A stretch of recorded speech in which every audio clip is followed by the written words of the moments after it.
Vamos con los datos más preocupantes de Eden Hazard y de Vinicius y con algunas lecciones que nos dejó el partido del Levante.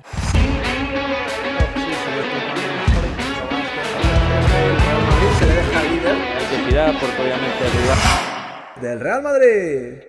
¿Qué pasa, chavales? Bienvenidos a un nuevo vídeo donde nos metemos un poco a analizar más en profundidad con algunas capturas de pantalla, con algunas estadísticas avanzadas, pues el momento del Real Madrid y especialmente el de dos futbolistas, el de Vinicius y el de Hazard. El de Vinicius os voy a poner al final un pequeño corte del podcast analizando un poco su juego, pero antes quería ir con Hazard y antes todavía quería detenerme en el gol que supuso el empate del Levante mediada la primera mitad, un gol que bueno, yo mismo durante mi directo y durante en la tele también lo dije, pues eché la culpa a Álvaro Odriozola por fallo de concentración, digamos, en esta jugada, pero revisándola, pues bueno, me he dado cuenta que he sido un poco injusto con el futbolista vasco y que hay que analizar bien qué es lo que falló en esa jugada. Ya vamos a ver que es una situación en la que, bueno, el Real Madrid ya estaba con 10 futbolistas, probablemente, y esto lo hablábamos en el podcast, no sea el tipo de equipo que tiene el personal más indicado para afrontar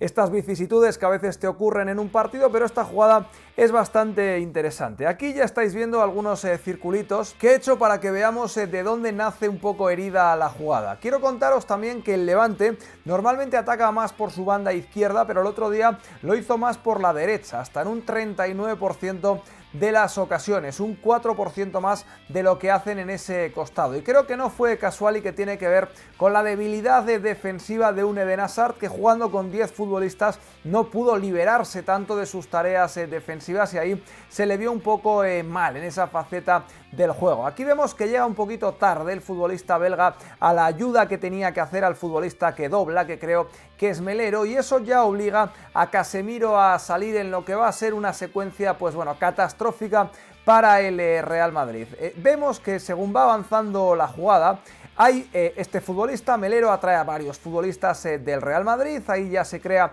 una descompensación que deja aquí al lateral bastante abierto para poder hacer el centro. Y aquí quiero que nos vayamos quedando con algunos jugadores. Por ejemplo, Toni Kroos o Luka Modric, que los tengo redondeados en amarillo, sí que van a ser celosos con su vigilancia defensiva y se retrasan, digamos, cargan el área ante un Levante que además de Roger también estaba metiendo a futbolistas de segunda línea. Odriozola cierra y creo que lo hace bien, como vamos a ver en la siguiente diapositiva, aunque Morales ya se empieza a quedar aquí solo a la espalda y veis que el culpable de este gol va a acabar siendo Marco Asensio, que está también redondeado en azul en la parte de arriba, porque vemos que el movimiento de Odriozola de meterse hacia adentro corresponde a un cierre normal que tiene que hacer, está totalmente fuera de posición Casemiro y aquí el número 1 es Varane, está con un futbolista del Levante, el número 2 es Luka Modric, está con otro futbolista del Levante y el tercero es Odriozola que está con Roger y tiene que cerrar porque si no el futbolista solo hubiera estado en esa zona. Aquí el problema viene de que no hay un acompañamiento de Marco Asensio en ningún momento de la jugada, el centro es totalmente a placer, no llega a la presión de Eden Hazard tras esa ayuda tardía, digamos, o tras esa cobertura tardía en el desmarque al espacio, no puede regresar a importunar un poco el centro, que es perfecto, y el remate de Morales pues también lo es. Quizás Odriozola se perfila un poco mal, pero tenía que estar posicionado ahí, seguramente tenía que cerrar ahí. Marco Asensio, y menos estando con 10, no se puede olvidar por completo de la asignación defensiva. Y nos vamos a meter ya en Eden Hazard y vamos a ir, como digo yo, de dentro hacia afuera, analizando primero la única gran jugada que dejó en el partido, que es esta grandísima conducción en el minuto 5, la trasladó con poderío, dividió al equipo contrario, atrajo rivales y acabó, pues bueno, dando un gran pase a Karim Benzema en una que fue una de las mejores jugadas del Real Madrid. Esta fue la única situación en la que Eden Hazard creó una ventaja clara para su equipo el otro día. Y me parece realmente interesante ver cómo ha perdido prácticamente todo lo que le hacía un futbolista especial. Todo en Hazard empieza con el regate y acaba con el regate, pero primero quería detenerme en una estadística que sacó Albert Blaya en Twitter, que es uno de mis colaboradores en el podcast para analizar lo que ha producido Eden Hazard en el último año en cuanto a pases suyos que han terminado en remate. El otro día este de Karim Benzema fue el único que se dio de este tipo y ya estáis viendo que hay muy pocos apenas, pues bueno, poco más de una decena de pases de Hazard que han terminado en gol en jugada. Son realmente pocos y es un bagaje muy pobre y hay algunos que, bueno, han acabado en disparo como estos de Casemiro o incluso el de Marcelo, que tienen un expected goals de 0,09 o de 0,08, vamos, que han acabado en tiros de larga distancia y de un porcentaje de conversión absolutamente baja, de futbolistas pues tirando un gorrazo prácticamente a ver qué sale. Es evidente que Hazard está siendo un futbolista totalmente improductivo en el Real Madrid con constancia. Sí que ha tenido algunos partidos buenos, etcétera, pero en el último año todo es absolutamente preocupante. Y como os decía, nos vamos a ir deteniendo en algunas estadísticas que creo que ayudan a entender por qué Eden Hazard ha perdido protagonismo. Hazard no es Hazard y todo empieza, como os decía, en el regate. Esta temporada, las 3 anteriores antes de venir al Real Madrid, estuvo en el top 3 de mejores regateadores de la Premier League. Este año, en cuanto a regates intentados, está el 51 por 90 minutos en el Campeonato Nacional de Liga. Y ya veis que la evolución, comparadas sus 2 últimas temporadas en Chelsea, 17-18 y 18-19 con esta última, la caída es absolutamente bestial. De hacer 5,17 intentos de regate hace 3 temporadas a hacer 3,8 ahora, de hacer 6,28 en su última temporada en Chelsea, que fue nombrado mejor jugador de la Premier League, a hacer 3,8. Es absolutamente bestial y es algo que se da en bastantes situaciones. Hazard necesita el regate para ser productivo. Es un futbolista que tenía un cambio de ritmo espectacular, que atraía a rivales de esa manera y luego con esa capacidad para el regate es donde él generaba las ventajas. Pero como vais a ver en las siguientes estadísticas, ha caído en absolutamente todo, porque aquí tenemos, por ejemplo, los toques que da en el último tercio del campo. Veis que la bajada es realmente importante. El otro día estuve analizando un vídeo con una cámara NG que hicimos para beIN y es tremendo lo poco productivo que está siendo en el último tercio del campo. Está lento, no es fino a la hora de decidir, está demasiado parado en muchas ocasiones. El otro día fue realmente exagerado. Hazard ha perdido el regate y Hazard ha perdido la capacidad de ser decisivo en ese pico del área. Y aquí hay 2 nuevos gráficos que vais a ver que también explican esto realmente bien. Ha perdido la velocidad, ha perdido ese 1 para 1 y ya veis que, por ejemplo,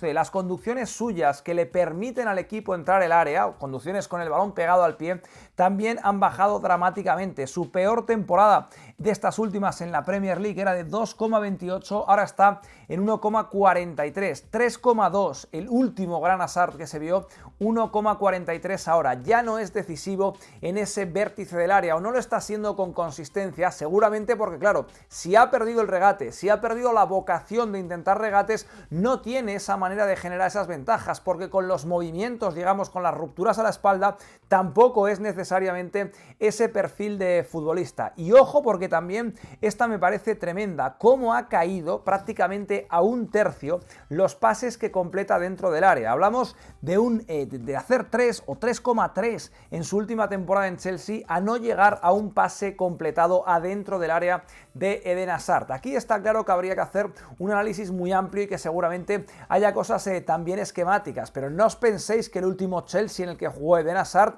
era tampoco una maravilla futbolística. Era un equipo que ganó la Europa League, pero que en Premier League no fue un factor, así que en ese sentido no venía de los Harlem Globetrotters y ahora ha caído en un secarral de equipo. Que es evidente que el Real Madrid tiene muchos problemas, que es evidente que cuesta completar balones al área cuando hay muy poco movimiento a la espalda. O sea, en esta caída de datos de Hazard, estos hay que tomarlos quizás con un poquito más de pinzas, el tema de los pases completos al área, porque no hay, repito, las soluciones esquemáticas para crear esas líneas de pase, pero todo lo que tiene que ver con el regate es que es dramático. Ha dejado de regatear y con eso se ha ido buena parte del juego de Hazard. Y antes de poneros un extracto del podcast, que por cierto abajo pues os dejo cómo suscribiros, evidentemente, ya sabéis que está en iVoox a 2,99 al mes. Os voy a dejar el análisis de Soprano, pues que es un analista profesional del juego de Vinicius, y el otro día se hizo bastante viral un tuit de Álvaro Benito en el que decía día, bueno, pues venía a decir que queda muy poco del Vinicius que vimos hace 2 temporadas, que era un futbolista con errores, pero que tenía unas cosas muy difíciles de ver en el fútbol y que han desaparecido de su juego. Y creo que es algo evidente y de nuevo los datos son bastante elocuentes con Vinicius Junior. Está en su peor temporada en cuanto a regates, tanto en intentos como en porcentaje de conversión. Está en su peor temporada también en malos controles. Está en su peor temporada en tiros y en tiros a puerta. Es evidente que el bajón de efervescencia o de nivel de Vinicius es bastante evidente. El otro día lo probó un poco en la banda derecha, seguramente para con sus conducciones permitir salir al equipo de atrás porque estaba cada vez más metido en su propio campo, pero tuvo por ejemplo un 1 para 1 que resolvió realmente mal en una situación de área a la que le llevaron bien el balón, y es evidente que es preocupante lo de este futbolista, pero quería poneros esto porque me parece interesante de qué es lo que ha cambiado, porque es evidente que ha cambiado Vinicius, pero también ha cambiado mucho el contexto. Aquel Madrid de Solari no tiene nada que ver con este Madrid y quizás eso pues también es algo que hay que tener en cuenta. Sí, por un lado, bueno, al final también lo hablamos en pocas anteriores, ¿no? Que al final, ya lo hemos dicho muchas veces, pero es así, el tema de Vinicius y el contexto, ¿no? Yo creo que el contexto de Solari, que fue cuando explotó y cuando enseñó todas esas virtudes, tampoco era tan realista, ¿no? Porque le favorecía de una manera que normalmente al final, para mí, era un equipo que jugaba generalmente mal, que se acababa partiendo mucho, acababa enviando el balón demasiado a banda porque por dentro no conectaban 3 líneas y los interiores al final tampoco eran muy conservadores en su posición y en sus rutinas, ¿no?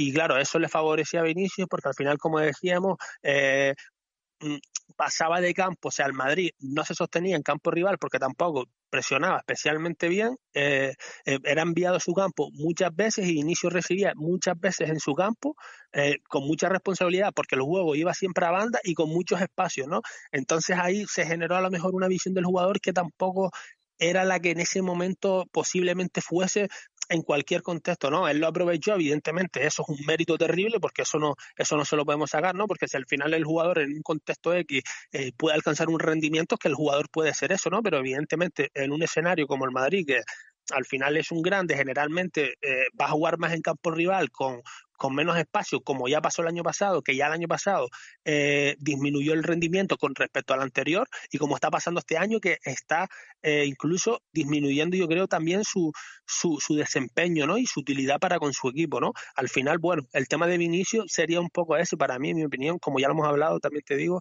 en el tema en pocas anteriores, entrando un poquito más en profundidad, ¿no? Así que nada, chicos, ahí teníais el análisis de mi colaborador Soprano, que está todos los lunes en el podcast. La gente está alucinando con él, los que no le conocían, los que le conocíamos, pues alucinando, pero un poquito menos porque sabíamos de su potencial. Y bueno, pues ahí teníais un poco su análisis de también lo conceptual, digamos, lo ambiental que está afectando al juego de Vinicius. Recuerda que tienes abajo cómo suscribirte al podcast. Y nada, quiero también tu opinión del tema de Hazard, de este bajón, de qué esperanzas tienes con el futbolista. En fin, déjalo en los comentarios, suscríbete al canal si es que no lo estás y nos vemos en el siguiente.